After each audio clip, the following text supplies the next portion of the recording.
So first. Absolutely. And I was like, let's dig it all up. Oh, no. True.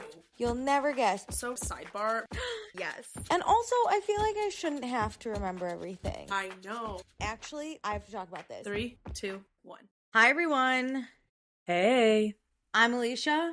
And I'm Meredith. And this is Also Podcast. We're back. We're here. I never know when to say. Yay for us. We're the best. We the best. We end our week. I feel like I unleash everything I've thought about pop culture into this, and it ends up being very therapeutic because it's like all my binge time on, Instagram, TikTok, watching all these shows. It's like we get to this point and then it's just like, here's it all. It does get kind of annoying because something will happen and I just want to text you.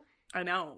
I texted you today, but I said we are recording today. I especially can't do it now. Well, it works out if we're recording on the day, but it does harm our friendship a little when it's not on the day. Because I'm like, I fucking hate that Meredith would be like, save it for the podcast, and then I'd be like, let's talk now. No. Maybe we need to do a voice memo segment where we can do it in voice memos, and we can just save the voice memos. We save voice memos and then upload those after, and be like, here's our voice memo. You can send me the voice memo throughout the week. I can just edit it into the episode. No, I'm pro that. At the instead, when we get to listening, it'll be voice memo segment. Ooh, that's not a bad idea. I like it. That's not a bad idea. All right, it'll help our friendship. That. Okay. Before we get into the episode, check us out on Instagram, TikTok, YouTube, and Patreon. All the links are in our description. And please be sure to rate, review, and subscribe. Okay, Meredith, give me a small celebration. Shit, I haven't thought about this. I haven't either. This catches me off guard every single week as if this isn't our podcast. I do have mine though. Okay. I have been 2 for 2 strong on happy hours on Thursdays, and they are the light of my life because I will go for, I'm just going to have 2 drinks. I literally set an alarm to leave at 7 p.m. and I didn't. I stayed out all night. I had so much fun with my friends. I woke up hungover for the second Friday in a row. Wow. But not a really, really bad hangover. The one where you're like, yeah. Just enough to not feel bad about going out and grabbing some breakfast. Yeah. Yes. So I'm like, okay, my small celebration is I'm hungover. Does it have to do with that kickball league that you joined? It's not kickball, it's volleyball, but that hasn't started up. So I was saying to my friends, I was like, guys, we got to do this next week. And people were like, don't you have volleyball? And I was like, you're right. I am doing this next week. Oh, it's with different people? You're doing different happy hours? Yeah. Oh, man, you're booked and busy, girl. It's been a week. I am probably going to cry a lot on Sunday and Monday, but I'm going to be okay. That's okay. We all deserve a good cry. Yay, I'm happy for you being a little hungover. Thank you. What's your small celebration? Okay, it's very small, but at my work, when I go in the office, I get $20 to order lunch, which is a nice perk. Nice. But it gets tiring to think of, because I already have this problem if I'm ordering dinner for myself. I'm where do I order? What am I feeling? I'm getting anxious about it. There's so many options. I'm overwhelmed, right? And I tried a new place on Thursday and I got a chicken Caesar wrap and it fucking hit that now I think this is going to be my go-to lunch. Because chicken Caesar wrap is healthy enough. I like it. And it was so good. And I got $5 off. So I also got a cookie and the cookie wasn't as good as the chicken Caesar wrap. So that's how you know I really love this chicken Caesar wrap. And so I'm pumped that I have a new hyperfixation lunch. Obsessed with that. Mm-hmm. That is such a fun one. And that's a basic enough food item that you can eat it over and over again. Yeah. Because I would do Caesar salads all the time, a kale Caesar salad. But this, and then I substituted the grilled chicken for a chicken cutlet. Oh, it fucking hit. Crispy chicken always. Yeah, it fucking... Well, you're having a salad. You can have grilled chicken, too. Get a little crisp in there, you know what I mean? And there's no croutons in the chicken Caesar salad wrap. So this is really good point. And I know I have the wrap, but a wrap is healthy. I don't care.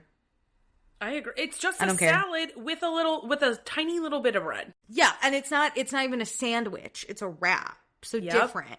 But yeah, I got a new hyperfixation meal, and I'm already looking forward to going to the office Monday, which I wasn't going to go in the office Monday, but now I'm I have to. I have to eat the chicken Caesar wrap. That's a good perk to get me to go into the office. Man.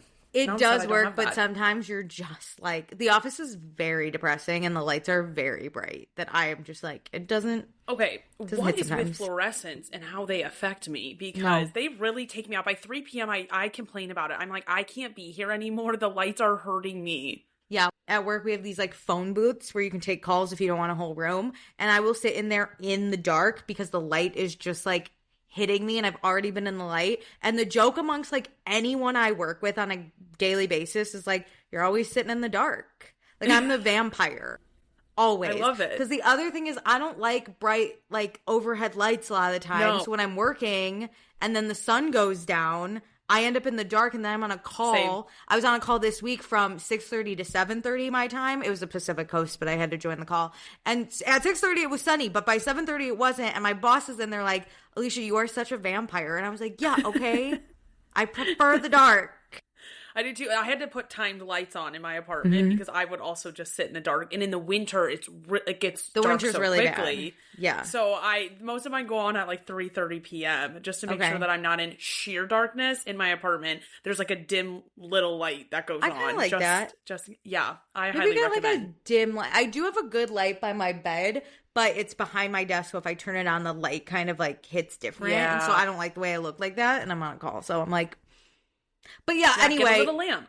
Anyway, yay for chicken Caesar salad wraps. Yay! Hyperfixation meals. Okay, should we get into news? Yes. Can I just start with WNBA news? We'll knock out of the way. Okay. I only have two things to talk about. Okay, Because if you want to know about what I think about the games and the teams and stuff, I just recorded an hour-long episode for our Patreon. It's our bonus episode for May.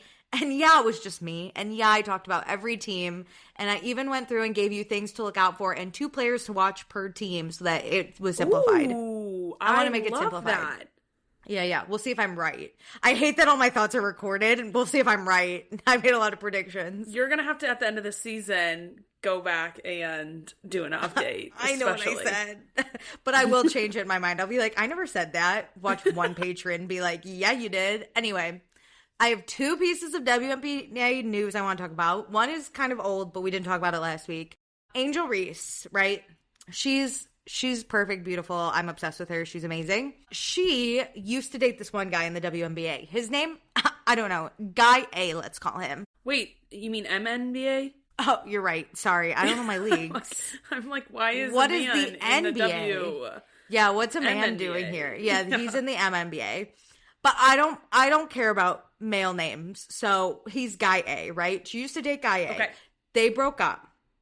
She's now dating Guy B in the MNBA. She's great. Love that for her. She, during playoffs, posted a video of her new man dunking on her old man, which is so funny. I don't know why people were mad about it, but it made everyone mad. And they're like, Angel Reese should. Obviously, she's not over her ex. Like, oh my God. She, like, the NBA was like, this is just disrespectful. That, like, and then no. But you know what? That's hilarious. Because let me tell you, even my ex, I haven't thought about in 10 years. If I see my new man dunk on him, video reposted. No questions asked. Absolutely. Because the thing is, I'm not just posting some random person dunking on my ex. Like, that tells me that I'm still obsessed with my ex. It's my new man. I'm proud of my man. Yeah, and I don't care who he dunks on. I'm just reposting a video of my man dunking, you know? His accomplishments. Hello, I'm supporting men's basketball, which is they need all the support. Yeah, they're not doing well. All the attention's on the women. I'm trying to promote your brand, idiots. And honestly, the only reason I knew about this was because of her. So really good point. I didn't even know the MNBA playoffs were happening. Okay? I just genuinely know, like when the schedule happens, but I couldn't tell you who's in it, what's going on, how many games they play. I don't care. I only know most of the time when it's happening because if the Knicks are in it, I work right by Madison Square Garden. And so people will be like, don't remember to leave on time today. And I'm like, oh, the Knicks are playing because we got to get out of here. The men playing basketball ruined my life. But I don't know if they're still playing. I don't know if they're winning. I don't know. Men don't usually win for me. I only pay attention to gay men who win. How do they end a game when both of them have to lose? As Coach Jackie would say, winning is very gay. So unless we're gay, I'm not paying attention. Just happening. Me. Okay, and the second piece of news is Caitlin Clark is under some fire, let me tell you. But she shouldn't be the only one. We should hold her accountable, and we should hold everyone accountable, because she went to a Morgan Wallen concert, which he's a big fucking racist. She went on stage at the Morgan Wallen concert. She did the walkout with him. Can I say, I have heard about this man multiple times. I couldn't tell you one song. I've never heard this man play a song. I definitely have, but I don't know. I couldn't name one right now. One of my old bosses used to be like, I'm going to see Morgan Wallen. And I was like, who the fuck is that? And now everyone's like, Morgan Wallen's playing. Wasn't he also the one that's like, I gotta get to God's country? Was that him? Yes. After SNL, he also is the one who threw a chair off of a bar on Broadway in Nashville. Everything I know about this man is like unwanted. Against your will. Against my will, truly. But yeah, so Caitlin Clark went on stage with Morgan Wallen. Here's the problem. Morgan Wallen, a racist, right? Raging racist. Yeah, not even just a normal one, like a big one. And so Caitlin Clark supporting a racist, not great, because here's the thing. The WNBA built on the backs of black women, okay? Yeah. And so you, a white woman who already has a racist fan base, but also has been accused of racism in the past and never debunked that. You go on stage with a racist white man, like, I don't know what we're doing. What would you expect? I mean, she is doing everything she has done in the past. She's basically saying, I'm a racist, without saying, I'm a racist. You know what I mean? She's not going to give the N-word, but she is saying, it doesn't bother me. Protect the black woman on her team. I swear to God, this is like... It's sad because is it her name Raven? Raven Johnson. She got drafted. We all just want to save her. Yeah, it's not great, Caitlin Clark. I could never relate, and this is how I know. I mean, I knew I wasn't a racist, but if anyone accused me of that, I would immediately go out, debunk it, be like, I'm not a racist. I wouldn't go to a Morgan Wallen concert, and I definitely wouldn't go on stage. Like, it's not that hard to be fucking famous. I mean, it is, but also, like, you could do things to not make it worse for yourself. And this is one of those things. But she doesn't see it as making it worse for herself. That's the issue we have in society right now, is people don't have shame when it comes to some of the things they're doing. I've started saying, if I think that you're racist, homophobic, terrible, maggot, whatever, I just call you embarrassing at that point. I'm like, it's embarrassing to be you. It's embarrassing to go on stage at a Morgan Wallen concert, honestly. That's super embarrassing. I also saw... And this was a quick little scroll through, but Travis Kelce also was hanging out with Morgan Wallen. Where? I think at his concert. I could be making this up. But it was something like, oh, Caitlin Clark wasn't the only one. And then it went through, like, it just showed a bunch of men. And I thought I saw Travis Kelce, but also I was like, I can't handle this right now. Yeah. But... I mean, I'll look it up. Travis Kelce. Let's see really quick. It's interesting because famous people will just, like, put aside their morals to gain, like, closeness with other celebrities, whether it's a positive experience. Like, I'm sure a Morgan Wallen concert is an enjoyable experience if you enjoy his music, you know, like, but so, like, you're choosing what you deem an enjoyable experience, or clout chasing and, like, wanting more fame and to be close and, like, improve your brand off of other people. And it's like, I think about that often of, like, I wouldn't want to be with those people anyways. Like, I don't find that an enjoyable experience. I don't find having those people in my circle a benefit to me, even if it could have positive career implications. Agreed. Okay, so here was the article so everyone was slamming Caitlin Clark, rightfully so. Then someone was like, hey, Travis Kelce also went on stage with Morgan Wallen in 2024, but no one seems to be calling out that because Morgan Wallen was also racist in 2024. So that's a good point. I mean, we hold women to a higher standard. Somehow. Well, because men just have proven to be constantly embarrassing and But we let them off the hook. Like, yeah, if nobody called Travis Kelce out, that sucks too. Yeah, there we go. Anyway, that's some WNBA news. Marilyn, terrible. Meredith. I work with some woman named Marilyn, sorry. Meredith, do you want to go? Give me some news. I need to know. Did you see Danielle Oliveira's news? She's pregnant. The gasp, I gasped. Good for her. Did you? I didn't really ask. I was not expecting this in the slightest. Not that I was tracking her Instagram for clues. Tracking her cycle to be like, she's actually. We don't know this person that she's dating, so it's just like jarring to be like, we're about to watch a TV show, meet this guy, but I already know this big news about them. It's just like out of order in my brain. Isn't there some rumor? Again, I know very little about their relationship, and again, I have done zero research, but wasn't there a rumor that he was like married and she was dating him? I saw that comment on one of the posts that he is, I think, separated, but is legally married. So I don't think there's like moral issues here, but he's still married. And so it's like, you should sort that out. We can't blame Danielle. It's the man's problem, but well, it's Danielle, the married party's it's the married party's problem. But Danielle, crazy. Congrats. You know what? You're happy about it. Congratulations. I can't wait to finally learn about this man on your show, I guess. Because I don't. That's the thing. I don't know him. Who is this person? I don't even know his name. But I am excited for her. I think this has good news for the people who are somewhat still excited about In this City. Like, this is the life and the topics that they want to cover on that show. Yeah. Honestly, I'm more interested in watching In the City now because I'm like, who's the man? Who is this guy? How's their relationship? Is it cohesive to a child? You know, now I'm going to judge. Yeah, you're right. We're going to look at it with the lens of, oh, this could be forever, or at least you're tied to this person forever. Forever. Yeah, I mean. Yikes. Awesome. I like him. I can't wait. There are a lot of people who, anytime I post about In the City, because we've decided to cover In the City, but after Summer House ends, so we'll be 4 weeks delayed from the live. Yeah, we just need to focus all of our energy. 100%. But every time I post about In this City, people are like, I'm not watching this. Fuck Amanda. I don't want Wes and Amanda on my screen. And what I have to say to that is, I don't think Wes is going to be majorly on our screen. I think it's going to be maybe 1 or 2 scenes. They've got so many people on this cast to actually cover. And I'm here to watch it for Lindsay Hubbard specifically. Same. I want to meet her friends. I'm excited about her life and her group. Can you believe you're saying that? I'm here to watch it for Lindsay.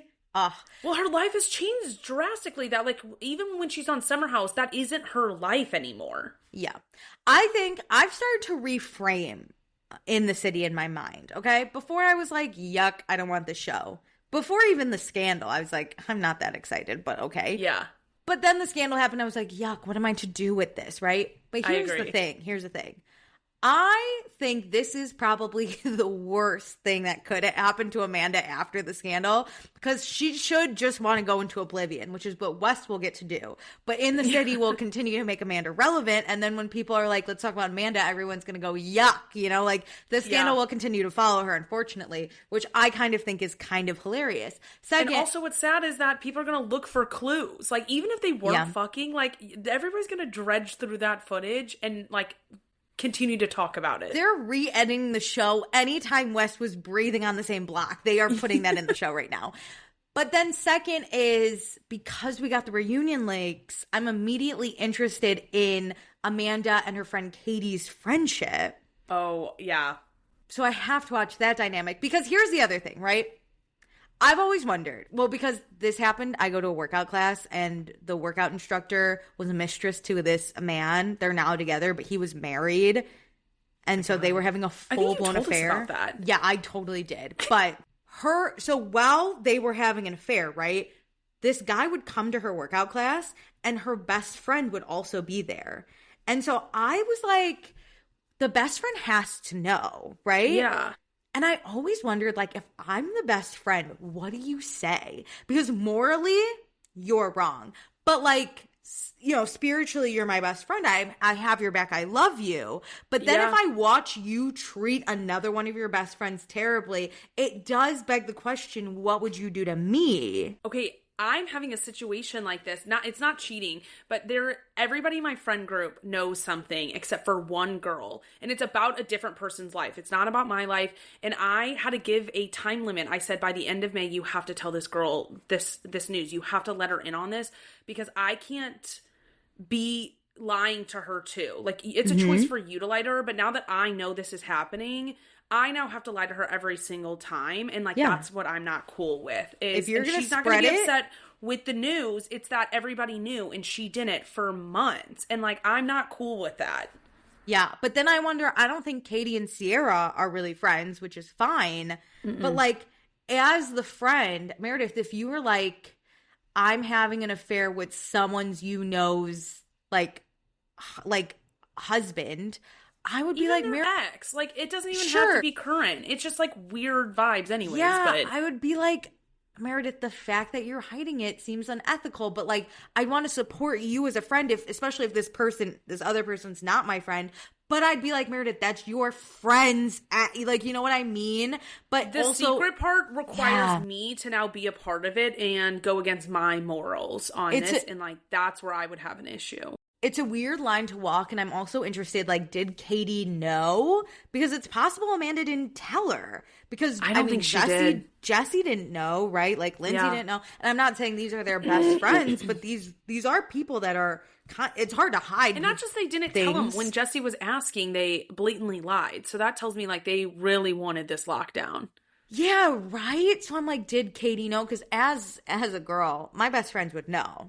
I have to tell the secret somewhere. But then you have to be held accountable for your actions that you know aren't right. I know. So I just wonder, like, how do the best friends handle it? So I have to see Katie and Amanda's. Because Amanda also said at the reunion lake, she was like, Katie's might have been my best friend since 3rd grade, you know, which, like, I don't think time matters. I think it's quality. So, like, but I am interested to see their dynamic. Me too. And Danielle is really close with Katie, and Danielle and Amanda do not like each other. Ooh, really? Katie, that's messy. Good for Katie, man. Both Amanda and Danielle were in Katie's wedding. Whoa, because Danielle and Amanda don't like each other. Never forget Danielle telling Amanda that there's something about her she can't trust. There's a scene there's some footage that they filmed a scene whenever Danielle was like still involved with Summer House, and they filmed a scene in the city, and Danielle and Amanda were like going at it. It was ahead of Katie's wedding for sure. But they like got into an argument and it didn't air. It didn't make the cut. But like people have posted the footage on Reddit. And so like that's how I know that they are like not good. Like they were fighting over Katie kind of. Like I think Amanda hates that Danielle is like friends with her. That checks out. So that's a dynamic that I'm excited to explore in the city. Excited. Lindsay and Amanda apparently get really close in the fall, so that's really interesting. And then, Lindsay and her mom friends. I can't wait for that group. Can I tell you? I think Lindsay and Amanda only got close because, like, Lindsay got close with Paige and Sierra in a way. Or, like, closer than she was. Because Amanda, seasons, like, 1 and 2, she just didn't do much. She was just kind of around, you know? Yeah. But then season 3, she latched onto Paige and Hannah, and they didn't get along with Lindsay. So Amanda didn't get along with Lindsay. But in season 8 or 9 or whatever Paige's last season was, her and Sierra were kind of getting closer to Lindsay. Like, Lindsay was pregnant. So Amanda was like, now I step in. I think also filming a show where you have 3 veterans, 4, I'll count Danielle too, and a lot of newbies changes the dynamic as well. That's also true. People said that with like the Valley is, you know, some people knew what they were doing and some people didn't, and you just kind of get closer whenever you're starting a new show as well. That's true. Yeah, that's the Summer House in the City drama. I do have a question for you because I keep seeing this online. Okay. Peter from Vanderpump Rules keeps posting with a girlfriend and she looks AI, right? The AI girl. Peter, I'm a real girl that would have dated you until now because I don't support relationships with AI. Sorry, not sorry if you have one. Damn, I don't know. She does look like AI. Is your question if I think she's AI? Yeah, what do you think of it? It doesn't check out for like what I know about Peter dating a random AI girl, but I haven't seen Peter on my screen in a good like 5 years. It's possible, sure. He's a nutcase, sure thing. She's dating an AI Barbie or whatever that was. It just always looks so fake and not like face-tuned fake. Like their proportions always don't make sense. Here's the thing. if she wasn't, right, if it's me and someone's accusing me of having an AI partner, I would make a video and say it's not AI. The fact that he hasn't done that proves that it might be AI. You know what I mean? It's not that hard. Here's what I'm sensing a trend with you. If you are being accused of anything, you will speak out. Yeah, if it's wrong, if you accuse me of being a bitch, I'm not going to say anything about it because that's fully accurate. But if you accuse would still me, speak on it and say I am a bitch. You're right. Yeah. No, but if you accuse me of like kicking puppies, I'd be like, in what world would I kick a puppy? I try to avoid dogs, honestly, because I don't like the way they lick me. So like, in what world? Also, I've been bitten by a bunch. I'm scared of them. I don't want to kick them. They would attack me. You know what I mean? It's not that hard to just... He could just post a video with this girl and be like, not AI. Why hasn't he done that? Because she's AI, right? So, like, I'm going to believe Every time I see a photo, I'm stopped in my tracks to go, what are we doing? He's dating an AI, bitch. Sure. The world is absolutely in shambles, and I'm glad that our water is going to Peter's fake-ass girlfriend. Great. Now, when I'm dehydrated and dying, I'll think of her. At least Peter dies with an imaginary girlfriend. AI is really bringing back imaginary friends, and I just think like I should be more normalized in like talking to myself in my apartment to my ghosts because that seems more normal than having an AI chat. At least I'm talking to myself and not a robot. Yeah, at least I don't expect anyone to answer. Like, it's so... AI is so fucking terrible.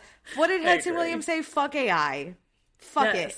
Yeah, absolutely. Fuck this shit. Anyway, any other news? I don't have any. I have one more, and this is gonna anger you, I think, in a great way. I'm already fired. Okay.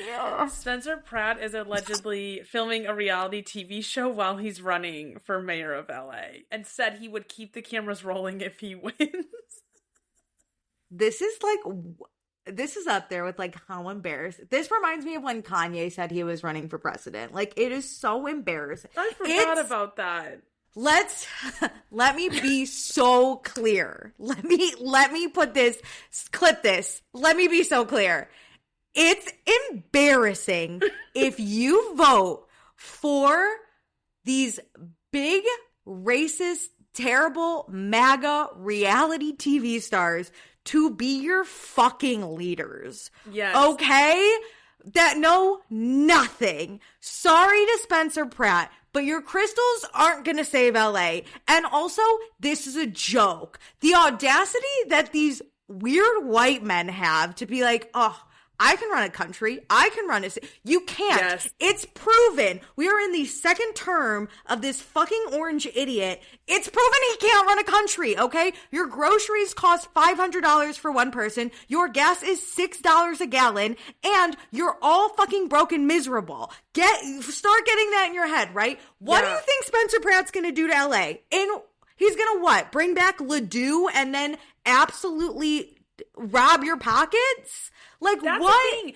Both of these reality TV stars turned, like, politicians are terrible with money. And that is a huge piece of being a politician is, like, running budgets. Spencer Pratt, I believe, lost, like, $10 million of his... He did.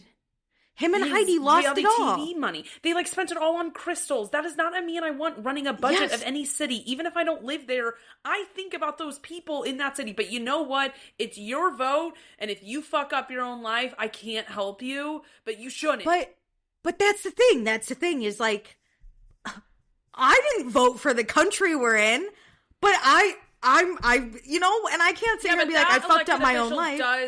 The president does affect us, whereas like the mayor of LA, I'm like, I can't convince you to not be an idiot. There's people in LA that are like, 100%. Please don't vote for him, right? Like there are sane people there. I'm scared. Here's the thing. I thought it was a joke when he first said, as we know, TMZ invited me. He loves the attention. Even if he thought he wasn't going to win, I knew he was going to run this race and get so loud about it and do all this stuff because he's a grifter just like Donald Trump that this reality TV show he's filming right now is the grift. I don't think if he becomes mayor, care about he's running do the job. But I think he cares about being relevant.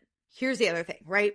There are certain politicians, reality TV star or not, right, that what they are running on is proving that you're just going to have to pay higher taxes as like a middle and lower class citizen, and the rich are going to stay rich. Okay, that's what they're proving. And it's not like he's hiding that in any way, like very clearly. Also, Spencer Pratt, sure, he lived in LA for a long time, but he doesn't actually have any like, not even political background, but like political knowledge. And like, I only say that because, as we know, Luke from Summer House is running in Minnesota. I want to keep him out of this just because I don't know what he's running on, and I don't know if he's actually like studied or tried something. Yeah, but I think you do believe we should side-eye any reality TV person to be like, could they do this? Could they do this? Let's see what you're running on. Let's see why it matters. Let's see why you care. But like Spencer Pratt and stupid Donald Trump, we heard it loud and clear, and people were still like, oh, that's not what they're going to do. And also, these other stars in LA, this is a problem because LA has so many rich people that they're gonna fucking vote for Spencer. These LA celebrities, they're not going to publicly endorse Spencer Pratt, but go to Spencer Pratt's comments. I dare you, because you know who I found out was there? Taylor Lautner. Taylor Lautner. Let's go, buddy. Yeah, ha, ha, ha. Fuck you, Taylor Lautner. That's what worries me about these reality TV stars getting involved in politics is it's, even if it's not in like an official endorsement, it's the influence that other celebrities and the people they know and how they can get their message out a lot quicker. It scares me. It's not funny. It's not funny. I'm very worried about your messaging and that you cannot do this and that you are going to severely harm that city, the state, the country, because you're not taking this seriously and you just want power and you just want to stop paying taxes as a rich person. You should be looking at your taxes as, I am investing in my community. And I find it so gross that like rich people are not investing in communities, because if you're not going to pay it through taxes, you should be spending your money on community endeavors in some capacity. People used to build libraries and donate to the arts. Like, why do you need a 14th boat? Also, let's call it out, right? New York elected a Democratic Socialist, which everyone's so fucking afraid of. Oh my God.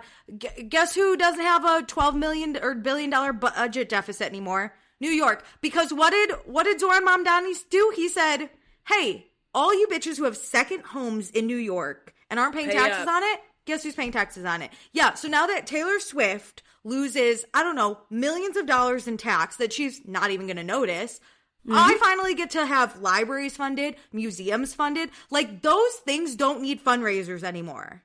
Like, amazing. It's not that hard. No. He's been in office for like 130 days. And he said, let's fucking do it. You know what I mean?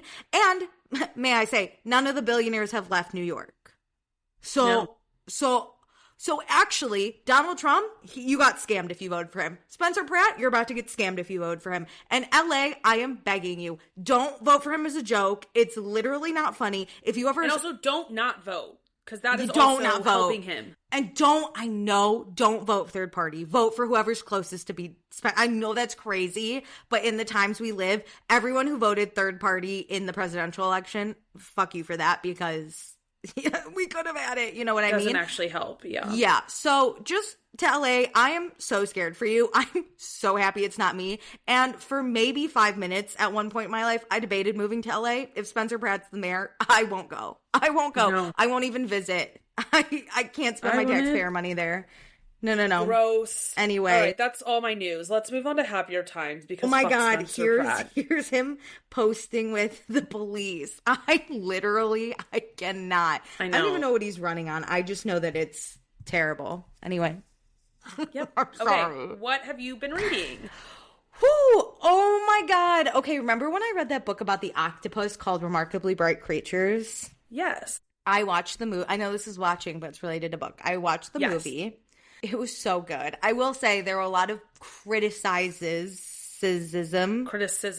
Sure.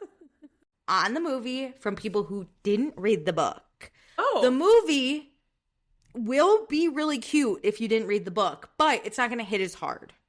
And really? I know that. What did they leave out that doesn't get shared with the audience? You just didn't have as much time with the characters. You know what I mean? So you didn't like it didn't hurt as much. Like I That makes knew. sense. But because it's a 2-hour movie, you can't include everything. And this is one of those books where like every detail just like hits harder and harder. And they couldn't have that in the movie. So I get it. But it was a very good movie. And if you didn't watch it, you're a fool. It's fine. I haven't watched it. You're a fool. I write fool on my forehead.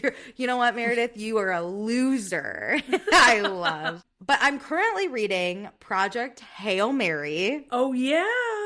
How's it going? How far are you? I am 70% of the way done. I would like to say I was at a coffee shop this morning reading it, and I got to a chapter, and it said 28 minutes in the chapter, and I was like, okay, I'm going to finish this chapter, and then I'm going to go log on at work because it's already 9 o'clock, and I'll get logged on at 9:30, which is already late. The chapter I ended on, I had to text my friend to be like, can you get your boyfriend on the phone? Because I know he read this book. And he was like, hey, what's up? And I was like, I have to work.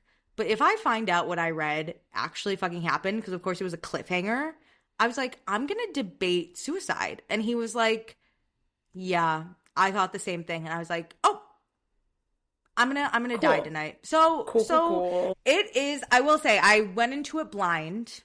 I didn't know what to expect. But I do really like space, so that's fun. The main character, very funny.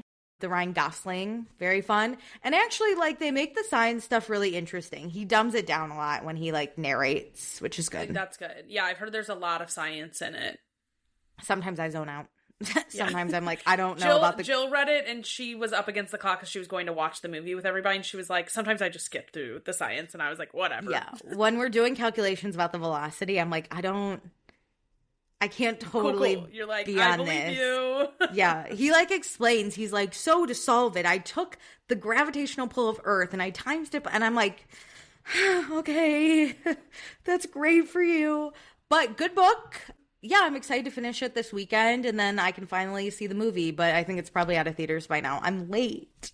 That's okay. That's okay. I'll watch it with surround sound at my parents'. I already talked about it. Yeah. Definitely. Yeah, that's it. Speaking of books to movies / TV shows, I did watch Off Campus. Oh no, I can't watch it by myself.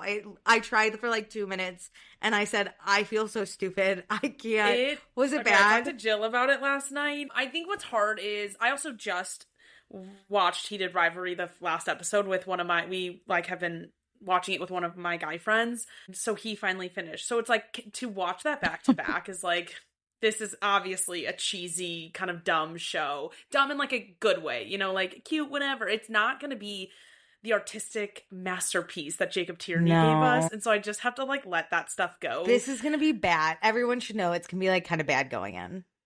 Is it not? It's good. Every time I was like, this is so fucking cheesy, they would give me like a really well done scene. And then I'd be like, okay, like it does balance. It does have these really cheesy moments. And then I was like, okay, I enjoyed that. I feel like the actors are really good. Do you think so? Yeah. I think I've seen a trailer and I was like, yuck. I hate these actors. I like the actors. I really like I don't know her name, but Hannah's actress. Oh no, like who the actress is Hannah? Plays. Yeah, okay. And I really like that she isn't just some like stick thin Hollywood person. She has curves. Like I just feel like she is a normal person, which I really enjoy. And then I like their chemistry. Like I said, it's not going to be some like emotionally heart-wrenching thing. That's just not the story. Yeah. So I'm also happy I read the book a long time ago because I've been hearing people say like what the differences are, and I've noticed some of them, but it's been so long that they don't disappoint me. I'm just like, okay, like it's a fun, cute hockey show, and like that's what you got to take it as. Okay, so I should give it a chance. I think you should give it a chance. I really enjoyed how they weaved in Dean and Allie's story. That's my favorite couple. They are very involved in this first season, so I think you're going to really enjoy that. Like, a lot of people are liking their story more than Hannah and Garrett's. Can you just spoil it? Do they get together in this season? They start hooking up. I didn't read their book, but I think you told me about it. What happens is they kind of have like a episode 3 of Heated Rivalry where then they like go and like into Dean and Allie's story.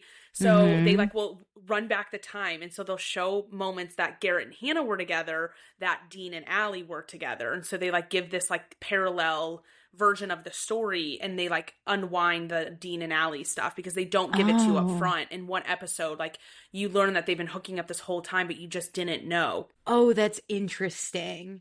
Because in the book, I mean, and given it's not going to be the same, but I do know that in the books, it's almost like they don't hook up till junior year. And that's not accurate because Hannah and Garrett aren't freshmen, but it's the 4 books and they go chronologically.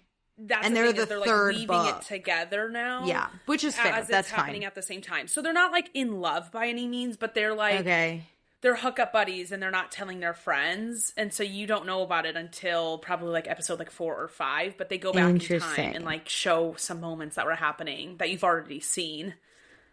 Interesting. Yeah, that is my favorite. Good. That was my favorite book. I did see the actress is not blonde, which I was like, Ellie's whole point is she's like this big, really beautiful blonde woman. Yeah. Interesting. Like Hannah's kind of like supposed to be the shy friend, and her whole thing is like Allie is so outgoing and like perfect and blonde. That does come through. Yeah, like she's just this blonde bombshell is kind of how she's described, which is fine, but she's also supposed to be like very girly and very like sassy, and I like saw the actress and I was like, she seems more like rocker chick. Yeah, but she's fine. It's fine. Very obviously like artistic in theater and stuff like that, and like has the big personality. Okay, but yeah, that like girly girl isn't as much. The clothes are where she like loves to go out and she like has the wardrobe, and you know Hannah doesn't. She's rich. Yeah. Okay. Oh, I didn't know that. But well, she's supposed to be rich compared to Hannah because Hannah's like poor. Hannah is poor. Hannah's dirt poor, you know what I mean? Yeah. Okay, it did feel like a stupid show to just like watch by myself. I was like embarrassed about it. That it is a stupid show, but every time I would get to my peak annoyance with it, they would get me back, and with like I was like, okay, that scene's well done, or I really like that character. I feel like they flush the characters out really well for the rest of the cast because they know they're going to do 4 seasons. I mean, the summer I Turned Pretty was like a stupid show when I watched that, and I will say I think it is a step above that. Whoa. Yeah. Like The Summer I Turned Pretty is a step below the deal or a step above the deal? Well, season 3 that we just had, I found so dumb. So I think the deal is better. Like, it's more exciting and fun. It's not like heart-wrenching again, but which is better, off campus or Maxton Hall? Oh, Maxton Hall for sure. Okay. So this, but the level of cheesiness and like how the pacing of the story, I feel like is very similar. Where you're like, what are we doing? This is not realistic. Because Maxton Hall, it truly was like every time I was at my wit's end and I was going to text you and be like, this is the stupidest show. If something crazy happens, like she falls in the pool, and I'm like, that's crazy. I still think about that. Like, oh, I like that scene. That's the thing. I would have moments in this where I was like, okay, I like that scene. I like how they did this. Yeah, and then I'd be like, I'm over it. Okay, when I do my laundry, I'll put on campus because that's what I did with Maxton Hall. Yeah, okay. I did stuff all throughout it, and then so yeah, I didn't pay that much attention. It wasn't like, oh my god, I need to sit down and not scroll on my phone. Okay. Well, since we're already here, let's get into watching. I finished Love Island UK season 10. You said that there was drama afterward. Yes. I'm dying. Okay, so Jess won that, right? Jess and Sammy won, and Whitney and Locken came in second. Okay, wait, Jess and Sammy, I need to know your thoughts on them because I don't know how they won. Finally, I don't know either, but didn't he basically like say I love you or get into a relationship with her, and the girls were like, girl, he's just doing that for the show of it. Is that their story? No, it was kind of like somebody else that happened. It was kind of like they liked each other from the beginning, but then he wanted to talk to other people, so she talked to other people, and then they wanted to get together, but then the public voted and something happened where like they couldn't couple up together, and then they both went to Casa, but they were single, and then she came back and he brought someone, but she came back single, but technically they weren't in a couple, so it wasn't like they were going to re-couple up, but then he dumped his Casa girl for her. They get in tons of fights, but then they like ultimately are fine. They fought so much. I was like, I see it. They're both very great. They have great banter, but yes, I was like, my God. I never thought he really liked her that much. I didn't see it from his side. Yeah, I didn't feel the love from any of these couples, honestly. Yeah. So, I remember whatever. when it ended, everybody was like, I'm going to give it 3 weeks. I felt kind of bad for Jess because it just like, I think she it did was more last in than 3 he weeks. was. Mm-hmm. Yeah, it did. And then something that's really sad is like, she got out of the house and, you know, they're all like posting on social media. She started like editing her photos to make herself skinnier. And people are like, we love your curves. Like, don't do that. I loved it. I love that she wasn't sick skinny. Her and Whitney had like asses, and I was like, hell yeah. This was also the season with Messy Mitch, just to give you... I hate him with a burning passion. No, I hate him. Because I know a guy like him that was in my study abroad program, and it just, like, peeved me for somebody. I love to gossip, but when you don't actually, like, add anything to it, and you're, like, weirdly judgmental, and you, like, are really stirring shit up. You're kind of making shit up, yeah. Yeah, without even, like I said, being a part of it, your own stuff isn't on the line. Like, you're doing this from above and being like, ha ha ha ha. And it's like, no, get out of here. Especially a man doing it. I'm like, get out of here. Totally agree. But, yeah, it wasn't a great season. I'm now watching Love Island All-Stars UK, the first season, because I had to wait till I get to Mitch. Yeah. Again, he's just like, he really is just like an unlikable person. I know. He's even worse in All-Stars, like how much I dislike him. Not that he does anything major, but I'm like, oh, there are a lot of people here that I do enjoy. So it's even more drastic because in his original season, I didn't love any of those people. But All-Stars, I'm like, no, there are so many of them that I'm like, oh, they're amazing. And so like, then there's Mitch. Did you say on the season there was drama with Whitney? Yes. So Whitney and Locken and Love Island, they're together. And they're together for like 2 years because I forget when this actually aired. Yeah. And then all of a sudden they just like break up and there's like no commentary on it. And I was like, that's crazy. And there start being reports that he was like said something racist. And so they ended their relationship, and then she talked about it, and then he sued her for defamation of character over it. Whoa. Wait. Did he say something racist to her or like about her? I don't remember what it was, but I'm going to compare it to like Janae and Kenny, where like she found something out and was like, fuck you. And then he sued her? Did he win? He sued her. I think they settled out of court, but she went on Love Island this past season, All-Stars. All-Stars 3. And she, like, would not really talk about it, given, you know, like, she just got sued. And so she was just like, I'm ready to move on. Like, fuck that, man. Holy shit. 2 years is a long time, too. Wow. Yeah, they dated for a while. Like, I thought they were endgame. I really liked them together. So I was just, like, shocked to hear that. You know, it's funny because everyone in the villa was always like, I don't think Locken and Whitney actually like each other, but I guess they're the longest lasting couple from that season. They were, yeah. Wow, that's great. But you know what? Fuck Locken if he's racist. I know. Which, I believe Whitney. Sorry. I love Whitney. I believe She's her. my girl. She is my girl. Damn, that's crazy. I also, though, don't believe a reality TV couple unless you've been together for 5 years. I think that's my cutoff. Agree. But I'm just rooting for Whitney's happiness. You know what I mean? 100%. And I will say it's been a few months since Love Island All-Stars, but her Love Island All-Stars goes well. Yeah, she's with a man's. Because I go creeping on all these people. I don't care if it spoils it. I don't care. Are gonna love the Love Island All-Stars. I think that was season 3. That was a good one.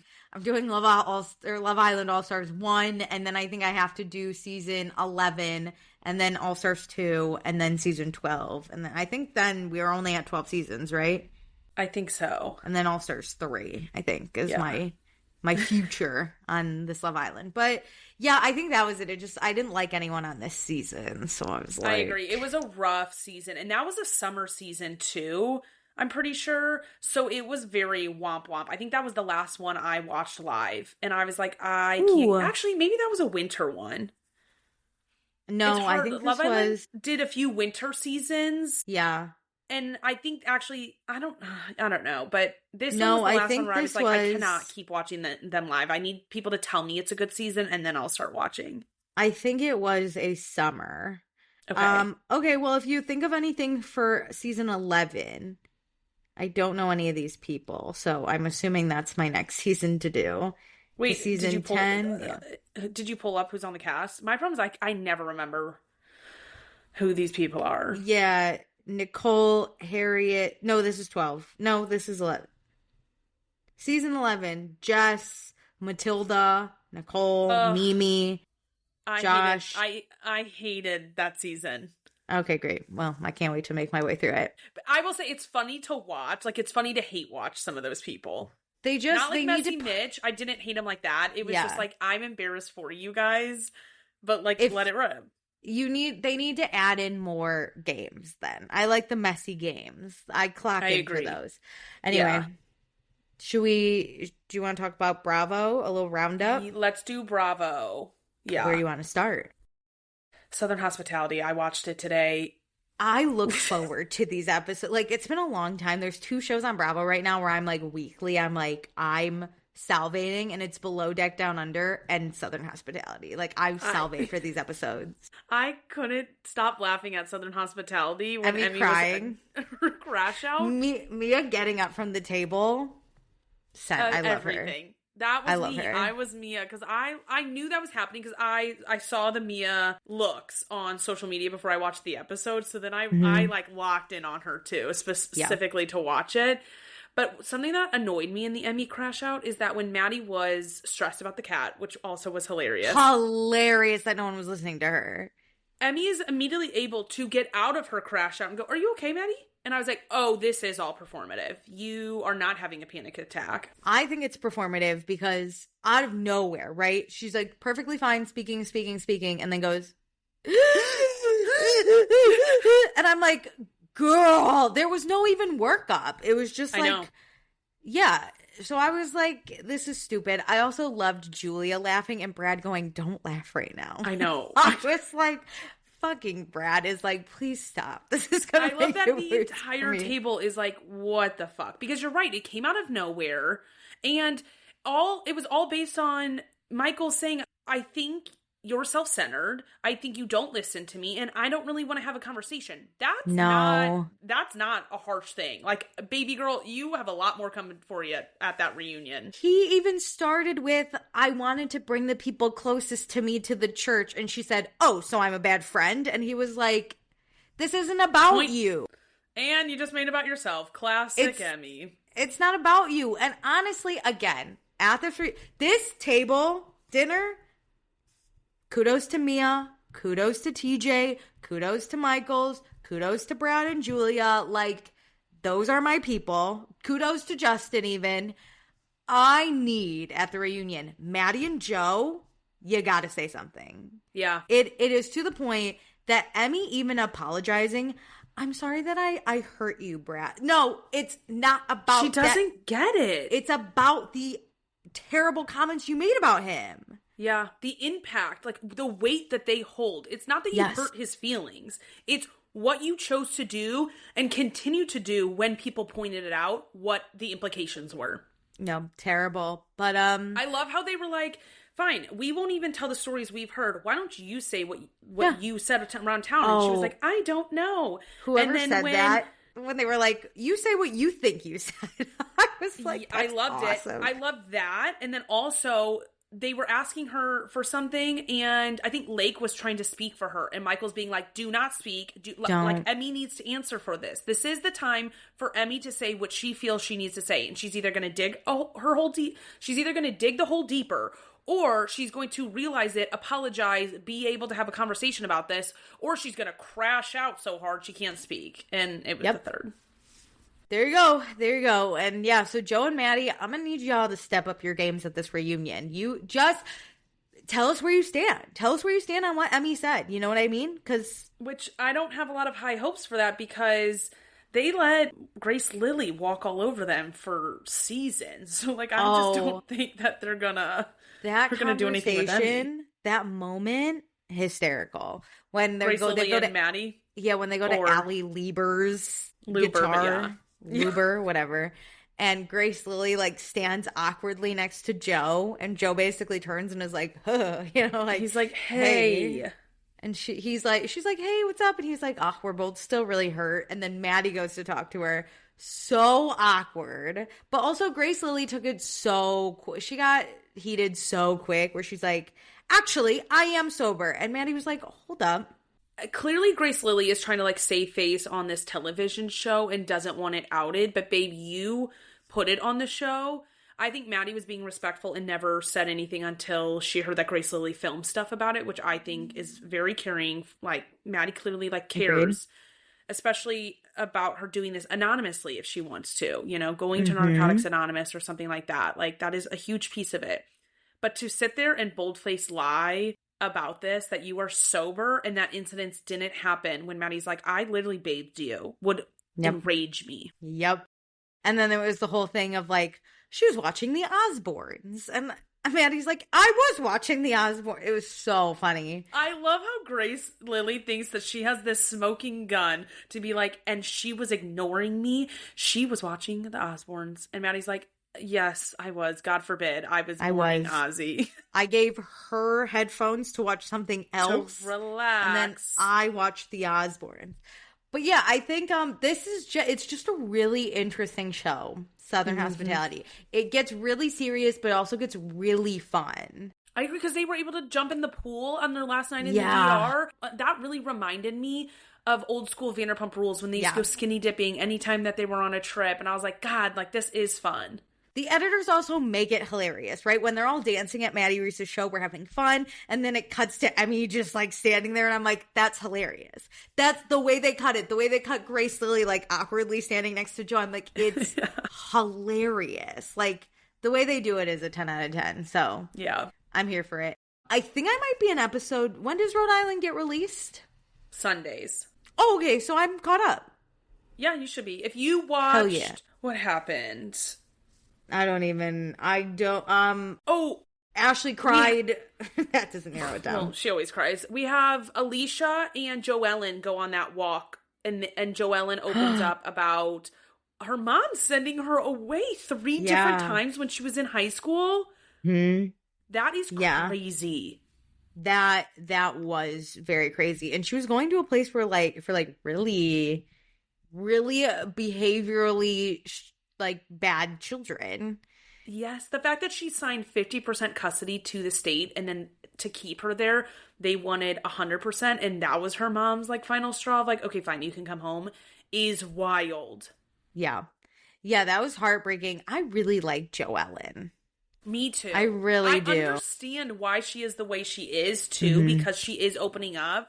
And I don't need her to like be soft or anything. Like, she can be exactly who she is. But I like to know that she isn't as open and isn't like, she doesn't let people into her life because of like how she grew up. And I'm like, no, that makes you're completely valid for that. And I love how hard she goes for Rula in this like cheating scandal. That's where we ended, is she has proof. She shows the group proof, and she's like, what do we do? Who tells Rula? You know what I mean? Joellen has gone on podcasts this week because she's been doing, she did like press in New York because she was on Watch What Happens Live on Sunday. First off, we're going to talk about Watch What Happens Live like in a minute, because that was a whole incident as well. But Joellen did a bunch of press, and she was saying the mistress, quote unquote, is actually like a girlfriend, and was posting about this so much on social media. Hashtag RHORI, like Real Housewives of Rhode Island, like adding Bravo. Like, she wanted people to know she was connected to this. And then once fans like found the Instagram, she goes private. And Joellen was like, now you're gonna do this? Like, you wanted people to find this. Ooh, the mistress.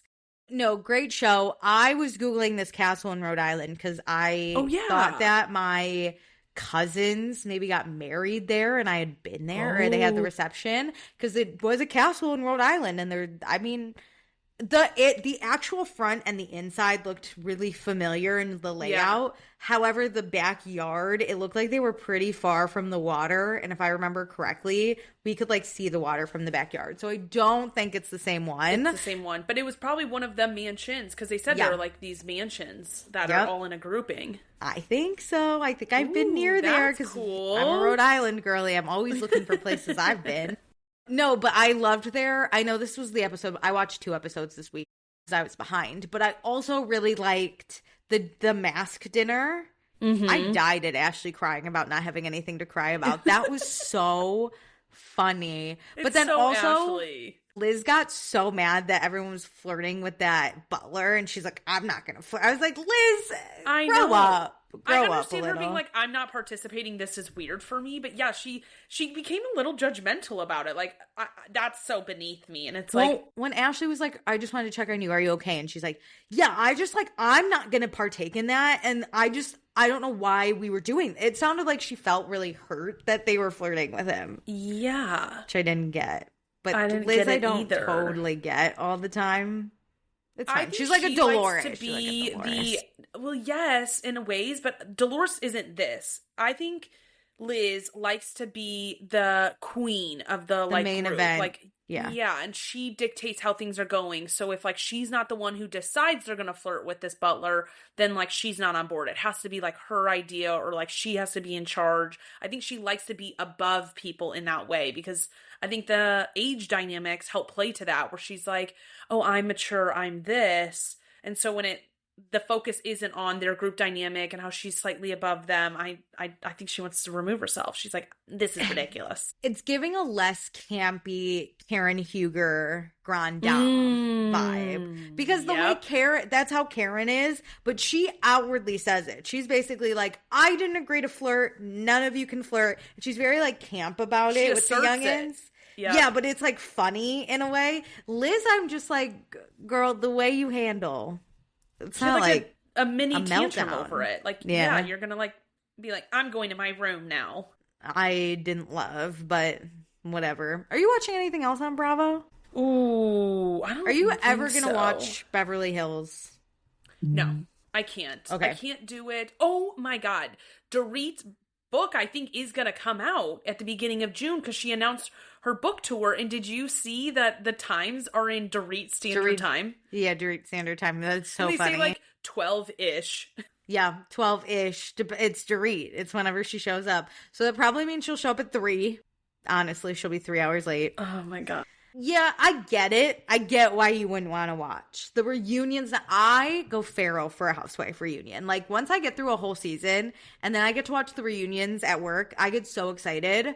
These reunions are not hitting for me. I don't understand why they did 3 parts. Also, like, okay, Dorit, wrong most of the time, right? Kyle and Erica, annoying. Amanda, stupid. Bose, no point ever. Jennifer Tilly shows off a dress. Kathy Hilton sits there with her breath mints. Like, nothing's happening. Rachel Zoe gives her opinion. Like, there's nothing interesting happening, and I do like Rachel Zoe and like Jennifer Tilly and Kathy Hilton, but like at this reunion, I don't like That's anyone. not the vibe that where they do their best. I think for a reunion, the whole point is to really like dig into the drama and like hear each other's sides and Andy to mediate it. And if all the drama is dumb, I don't want it. I will say first, I do think Erica is really, like, she could be really mean. Absolutely. I respectfully call her a total fucking bitch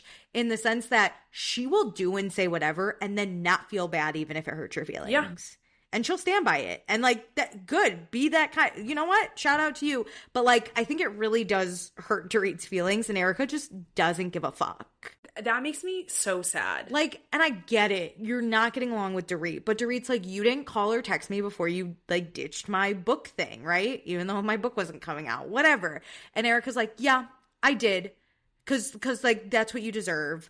And Dorit was like, I heard you did that to get my attention. And Erica's like, and I have your attention. And I was like, we're 5 years old. What is this? I know. It's weird because even if they're in a bad space now, you would think that Erica should have some respect for the years of friendship that they did have. And it would at least send a text. But it's like, you're going to be petty and really try to push me while I'm down and make sure that I know that we have beef, and you're gonna cut it so deep. That it's just like the fact that she sat down with Rachel Zoe and Rachel said, you should text Dorit, and Erica's like, yeah, she's gonna be pissed if I don't text her, and then still chose not to, just to make the point of we have beef.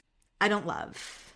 I don't either, because I also think that Erica expects to be treated one way, and when other people are going through a hard time, she doesn't uphold those same standards. And that is the hardest thing for me as a reality TV watcher, is when the character is so hypocritical about how people interact with them. I mean, Teresa Giudice is the only name that comes to mind. Oh my God. She is queen of it. Drives me nuts. But like Erica also, brutal. Erica went through a really hard time, right? And she wanted everyone to show her grace. Yeah. But God forbid. And I'm not saying Dorit's right. Dorit's fucking annoying too. But like 100%. But like your friends should be going through that mess with you, or at least not making it worse. And I feel like Erica and Kyle want to make Dorit's life as bad as possible. Yeah, they want to be so right. Yeah. And I'm like, that's a bummer, because I don't really give a shit about Dorit's divorce. I'm going to be honest. Like, I don't feel that bad for her when it comes to it, but it's sad when things are happening that affect her children and you guys are participating in it. Like, that is what I find gross. Like, I don't really care about Dorit, but I find it weird that you guys aren't trying to actually help her and are staying in contact with someone who is causing her so much pain. Yeah, and you get to put her life on blast, but when Kyle goes through a divorce, we're all, mum's the word. Mum's the word. We don't share anything. Why do you get different treatment?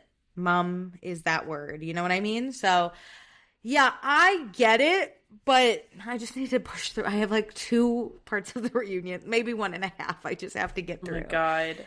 Yeah, they're just not sparring well either in those fights. Like, I think Dorit just loves to use the word cunt and throw it out there, and it's like, baby, we got it. Like, that was your thing 2 seasons ago. That was your thing last season. Like, let's have some good arguments, or like, I don't want to do this. I also just think Kyle's jealous that she's never been the cool girl on Vanderpump Rules, or on, what is this, Beverly Hills. But you know, like, Dorit had the smoking cigarette and everyone was like, Dorit's so cool. But Kyle's been on she's the longest running fucking house. Embarrassing. But she still hasn't had a season where everyone's like, she's so cool. Because she was arguing with Kim for a while and everyone was pro Kim. She was arguing with Lisa Vanderpump and everyone was pro Lisa. Like, she's just never been. She hasn't even had like a Lisa Rinna moment, you know, where you're like, that's Lisa Rinna. Because she doesn't open herself up to it. She puts herself in bubble wrap when she films the show to like basically be perfect, or like not step out of line, or not show too much vulnerability, or overshare. And those moments, those iconic moments, are when you kind of let the mask slip and people see a real human behind it. Like when Lisa Rinna just lets it rip, you're like, I understand anger. When Dorit's chain smoking cigarettes, it's like, you're like, stress. You are a real human. But I don't think Kyle will ever let that happen. And I think because she's been on for so long, both Bravo and the production company will basically let her run whatever she wants, however she wants. And that just is such a disservice to the show, to the audience, to the storytelling. Move on. If you're not going to actually share your life, move the fuck on. Oh, 8 with that. You 8. Thank you. And then you still much watch Below Deck. I'm telling you, Wednesday. I actually was talking to friends last night at my happy hour, because I sat at the very end when we switched bars. 2 of our friends came and we were talking about Summer House, and then they were talking Below Deck, and I was like, I know enough because my co-host has told me things and I'm gonna watch it. I'm so excited. So what did they say? Because I have no one to talk about Below Deck with. Do you just remember who they were digging? I was just telling them what I know about, you know, the Ellie, Joao, Daisy, like, love triangle. And then one of them mentioned that there is a girl who's like the funniest thing that we haven't talked about. She's like also working on the boat, but she is just like in these weirdest moments. And they were like, that is, it's Batul. One of my favorite things. Yes. Batul's so funny. She meows all the time when she's working, which is so fun. She also has a really good story, and I wish there was less drama, because Batul's Turkish and English is her second language. And so she doesn't speak English well. And so she gets like, when she gets really flustered, she like, it almost gets worse. You know, think Ilya trying to speak English when he's Russian, you know? And so there was, at the beginning of the season, she was trying to do the anchor and she like messed up. And she was like so flustered with doing the anchor and she wasn't calling correctly. And then she talked to Captain Jason and she basically told him like, I don't speak English well, and this is like an insecurity, but I really want to do my job right because I come from a country and a family that don't allow women to work, and like I want to work hard and I want to be part of this. I want to prove like I can do this. And Captain Jason was like, anything I can do to help you, I got your back. And then Batul just did the calls for when they were pulling the boat into the dock, and she started to get really flustered at first because she's like, I'm not good at English, you know? Yeah. But Joao was really good. And he's like, all right, calm. I'm here to help. I will help you call. And Batul was like calling the meters and she did so good. And like, I love Batul. I can't wait to see her. She does. She is just random. Like, there's just a scene of, like, everyone's arguing with each other. And Batul... Oh, there was, like, Ellie was talking shit about Daisy. And Jenna, this stew, was trying to overhear. Yeah. And Batul was like, hey, Jenna, where do I put this cloth? And then as Jenna's, like, telling Daisy what she heard, she's like, I was trying to hear more, but, like... Batul kept trying to talk to me about this rag. And then it cuts to Batul and she's in her room trying to like get under a blanket and it just will not kick out. And she's like, it's like 5 to 7 She's seconds of her just relief. Wrestling. Yeah, they need Batul. She is so like everyone gets drunk and tries to hook up or fighting and Batul's just like, she's on Planet 9. I love her. Oh my gosh. Oh, wait, I gotta circle back to Joellen on Watch What Happens Live. You need to right. watch it. Did you watch it? Well, let's just talk about Watch What Happens Live. I don't think I watched the Joellen one. I watched the Lisa Kudrow because what one. I'm about to say is that I'll tell it to you. Can you just tell me? To watch it. Yes, okay. Yes. But I'm just saying, make sure you go watch this. She was obviously a guest, and then her husband and sister were behind the bar, and so. And, like, Andy, of course, brings it up. Like, everybody thinks you're fucking in love with your sister's husband. And she's like, no! And, like, taps him. And Joellen's like, yeah, like, let's not make it obvious. Like, let's stop touching each other. She's, like, making comments as, like, the sister was so touchy-feely with him. And then there's, like, jokes being made that, like, oh, my God, your sister's gonna, like, give your husband a blowjob behind the bar. And Andy's like, that'll be the first time that ever happens. But, like, I'm in. Like, it was so weird, and Joanne's like, no, nothing's happening, ha ha ha. I'm like, babe, weird vibes are happening behind you. Did the husband react? He just, like, stands there. He doesn't add to it. It's not like he's touching her. It's that the sister always is, like, touching him, and he doesn't, like, move his hand away or his arm. He's not like, hey, that's weird. They're all just like, ha ha ha ha, yeah, no, it's a joke. And I'm like, this is weird. Dude, your sister's trying to fuck your husband. Yeah. Did you see Lisa Kudrow on Watch What Happens Live? I didn't watch that one. No, explain it to me because I've seen some clips, but like it doesn't show the full context. Okay, so Andy asked her about like how are you still watching Housewives basically, and she was like, yeah, you know, like that. And he's like, okay, like thought, and she's basically like, you don't want to know my thoughts, and he's like, oh, you don't know your thoughts, and she goes, no, you don't want to know my thoughts. And she said it like that. She's like, you don't want it. He's like, oh, I don't want it. And all she says is, because, okay, in Beverly Hills, there's a scene where Kyle, Dorit, and Erica go in Italy to a town. And they fight, and Dorit gets into a black Sprinter van and drives away. And then Kyle and Erica are like, I can't believe she left us. Now we have to walk home. But in the shot where Dorit's getting into the Sprinter van, that picture. There's two Sprinter vans. So Lisa Kudrow says, all I'll say is like the twin black Sprinter vans, or whatever she said. And everyone was like, yeah, they want you to hate Dorit. That's what they want you to hate her. But to make you think Kyle and Erica had to walk home. They were abandoned because like Dorit's a bitch. That driver wouldn't have driven off if we had three people. True, because we've seen moments like that where somebody storms off and they just have to go sit in the van. Yeah, the driver wouldn't, and also there's like cars and Uber and like you don't have to walk 5 miles in the heels. That dramatic. Yeah, like what are we doing? But yeah, so Lisa Kudrow was like, because Andy attacked Sarah Michelle Gellar for saying that Beverly Hills is fucking boring, right? And Andy was not happy about that. So Lisa Kudrow said, you don't want to know my thoughts. No. Because Beverly Hills is bullshit. It's clearly they're saying it to be dramatic, Erica and Kyle. And instead of it, is it addressed at the reunion? I know you're only like halfway through, but I know so far now that they didn't actually, like Dorit didn't abandon them. Like they have a ride home. Clearly they got home some way, somehow. But that's annoying. It was almost like they got home before other people who were like in town doing shit.